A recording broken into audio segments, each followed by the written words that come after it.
नमस्कार मित्रांनो, मी गणेश मानकर. इग्नाइट अकॅडमीच्या प्लॅटफॉर्मवर तुम्हा सर्वांचे स्वागत आहे. तर आरआरबी एनटीपीसीचं आज आपण 11 ऑगस्ट या दिवशी झालेले जे पेपर्स आहेत तर त्यांचं आपण ॲनालिसिस करणार आहोत.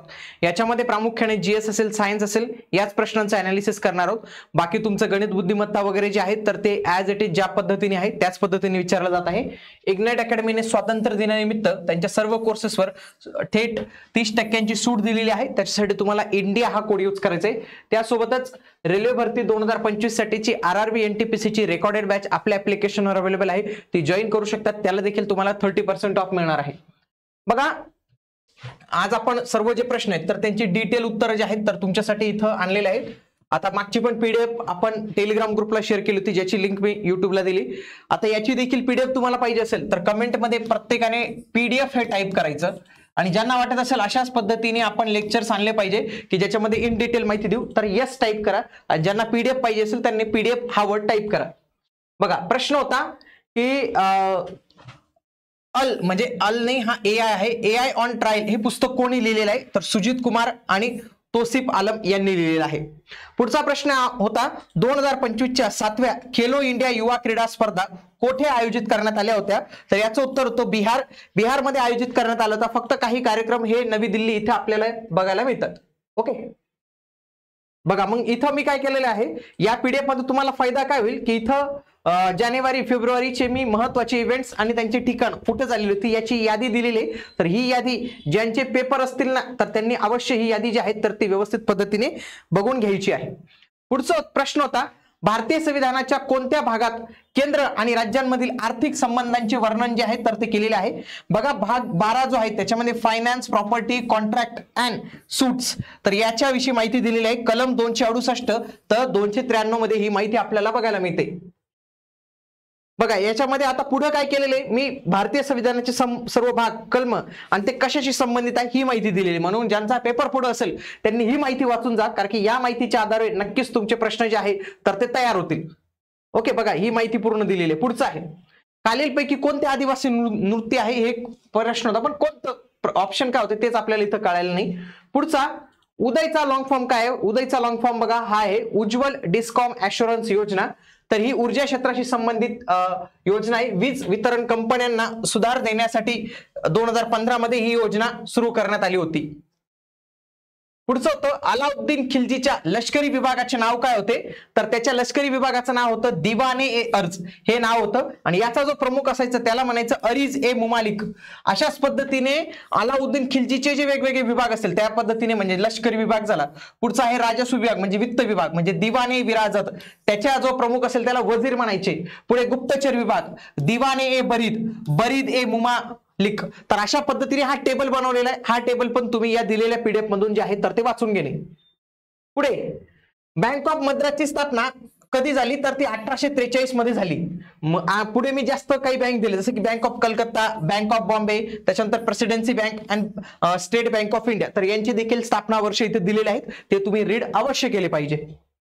पुढचं लाई हारा ओबा उत्सवातील महिला नर्तकीला काय म्हणतात तर तिला मैबी असे म्हणतात किंवा मैबी असे जे आहेत तर ते तिला म्हणत असतात. पुढचं होतं कोणत्या विधानसभे निवडणुकीत भारतीयांना अर्थसंकल्पावर प्रश्न विचारण्याचा जे आहे तर ते देण्यात आलं. 1921च्या विधिमंडळात जे आहे तर तो हा देण्यात आला होता. 1919च्या गव्हर्नमेंट ऑफ इंडिया ऍक्ट नुसार अर्थसंकल्पावर प्रश्न विचारण्याचा इथे देण्यात आलं होतं, परंतु त्यांना मतदानाचा अधिकार इथे नव्हता. पुढे 243F नुसार भारतात पंचायत निवडणुका लढवण्यासाठी किमान वय किती आवश्यक आहे तर किमान वय हे 21 वर्ष पूर्ण इथं असणं इथं गरजेचे असणार आहे. 6G इंडिया समिटचे उद्दिष्ट काय होते तर 2030 पर्यंत 6G तंत्रज्ञानात जागतिक लीडर बनवणे.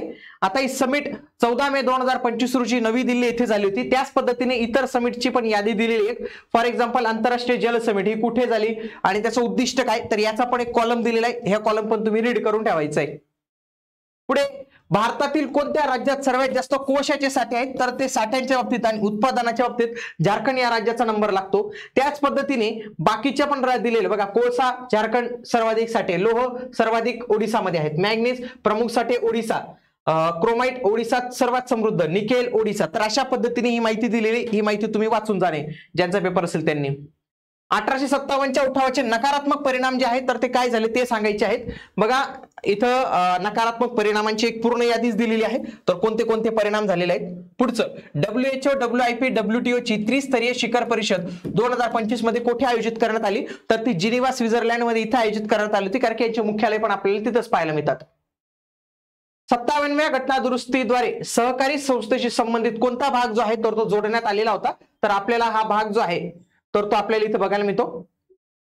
97व्या घटना दुरुस्तीद्वारे हा भाग इथं जोडण्यात आलेला होता. कोऑपरेटिव्ह सोसायटीज 243 ZH ते 243 ZT एवढा आपल्याला इथं बघायला मिळतो. पुढे नीती आयोगाच्या राज्य आरोग्य निर्देशांकात कोणते राज्य प्रथम आहे, तर इथं केरळ हे राज्य आपल्याला प्रथम क्रमांकावर पाहायला मिळतं. बघा मेंदूचा कोणता आजार हा पचनक्रियेशी संबंधित आहे, तर ते वेगवेगळे ऑप्शन असू शकतात, पण याचं उत्तर हे पार्किन्सन जे आहे तर ते आलं पाहिजे. तर या गटाला काय म्हणतात, RCN या गटाला काय म्हणतात, R single bond C double bond N याला इमिन असं जे आहे तर ते म्हणतात, किंवा शिप बेस जे आहे तर ते याचं नाव आहे. पुढचं ऑपरेशन सिंदूर अंतर्गत किती जिल्ह्यांमध्ये मॉक ड्रिल आयोजित करण्यात आली होती, तर काही ठिकाणी हा वेगवेगळा आकडा आहे, पण 243 हा आपल्याला प्रामुख्याने इथं बघायला मिळतो.